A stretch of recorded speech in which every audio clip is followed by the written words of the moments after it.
Hello and welcome to my standalone video about my experience climbing Mount Fuji. We'll get into it in a second, but I just wanted to say that this video makes up part of a larger video which covers a 2-week period I spent in Tokyo.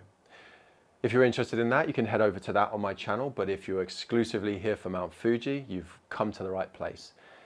First things first, this is not advice. I would actually probably advise against many of the things that I did on this trip, but you will see that as the story unfolds. So without further ado, let's head to Mount Fuji.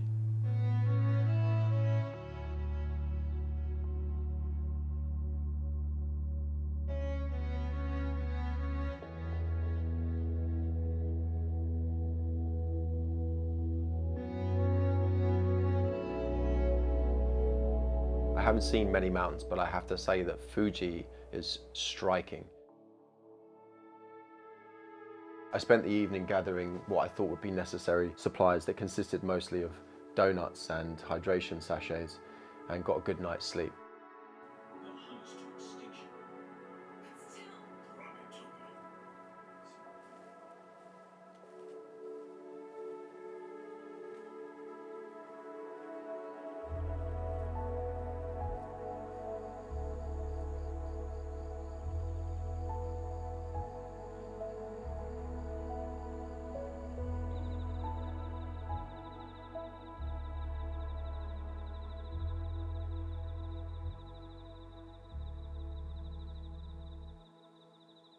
I arose to one of the most tranquil mornings I'd ever seen, and I prepared for the day by placing the items I wasn't taking up the mountain in a locker.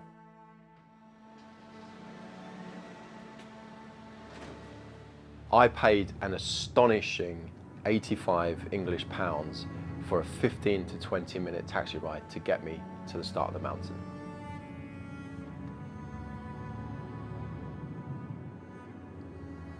When I arrived at the start of the Yoshida Trail, I think it's fair to say that things didn't go quite to plan. So I just had what was initially a terrifying conversation with a guide that's told me that the mountain is closed because it is the end of climbing season, and no one is going to the summit. So now it's a climbing season is anyway so closed. I honestly can't describe how I felt after hearing that.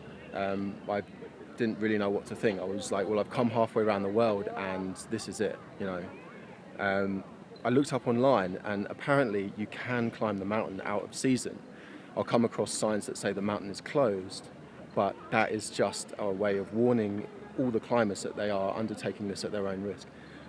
The weather can get adverse in the winter season and in the off season, but that was only 2 days ago, so I'm feeling confident that it's not going to be that bad. There is one problem though, and that is that I am in the wrong place, so I'm going to have to change my summit time. I'm going to have to get climbing now to get there for maybe sunset and then climb down during the night. I was essentially on the wrong side of the mountain. The place I was due to stay that night was on the Subashiri Trail, which is on the other side of the mountain. I could have taken an expensive taxi down and gone round to the next town, but I decided that perhaps I could try and summit on the Yoshida Trail and then descend that evening down to my hut on the Subashiri Trail. For those of you that aren't watching the extended video, this is a good time to point out the fact that I am wearing sandals. This is because 2 days before I arrived in Japan, I had surgery on my right foot.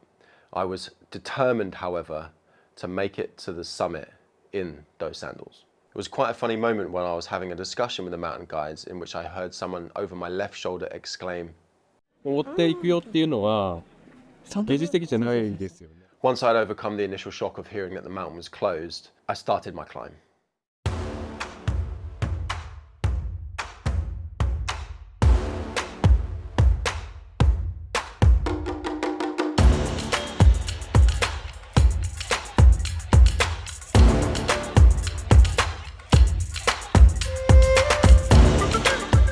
As I started the ascent and witnessed the closing of the stations in real time, I really got the sense that I was alone on this mountain.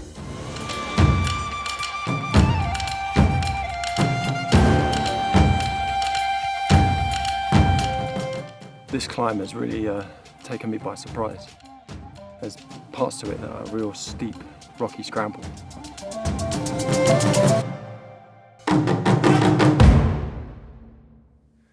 This is absolutely grueling. Every 10 meters feels like 10 miles. I will get there. This is tough.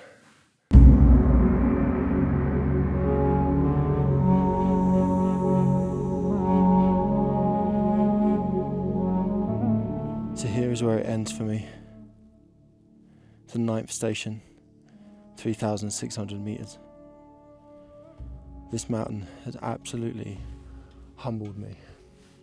I have spent most of my life at sea level, and trying to summit Mount Fuji in one day was just too much for my body. As I approached the 9th station, altitude sickness had set in. I was nauseous, I had a headache, I was struggling to breathe at times, and my legs just weren't working anymore. I got to the 9th station and I could see the 10th station, which was essentially the summit, and decided that the smart thing to do was to go down. That nauseating descent to the mountain hut was maybe one of the hardest things I've ever done. And there was a certain sense of urgency around it because I knew that the hut closed at 8 p.m.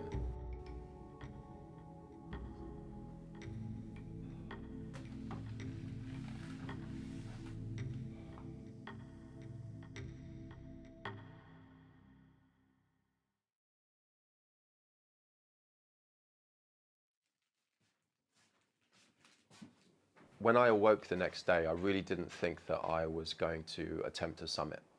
I enjoyed the most incredible sunrise, and despite a nosebleed, I felt somewhat elated that I didn't feel nauseous and I didn't have a headache.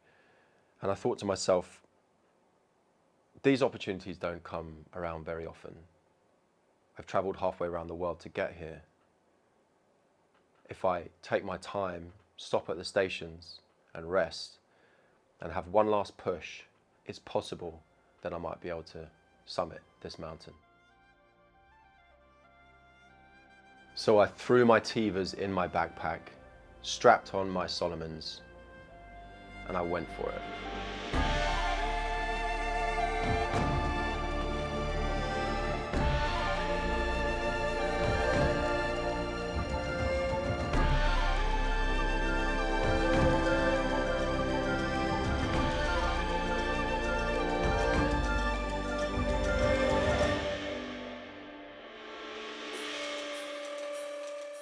I took my time, I focused on my breathing, my inhale and my exhale, and I subsequently cruised past places that I was crawling the day before.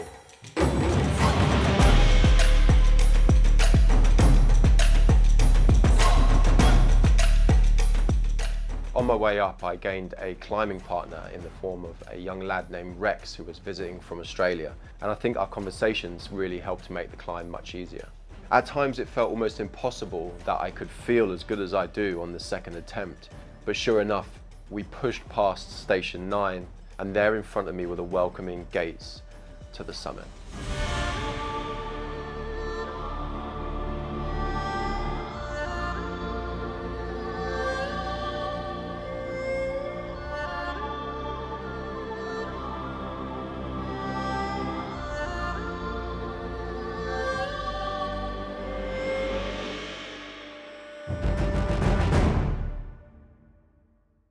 You know, it would be very easy for me to turn this story about me and Mount Fuji into a lesson for people. Pitfalls to avoid, checklists to make, maps to check. But if you were to ask me, you have two choices. One, you can climb the mountain again, and everything can go smoothly and to plan, and you can be up and down without any troubles. Or two, you can do it the way that you did it.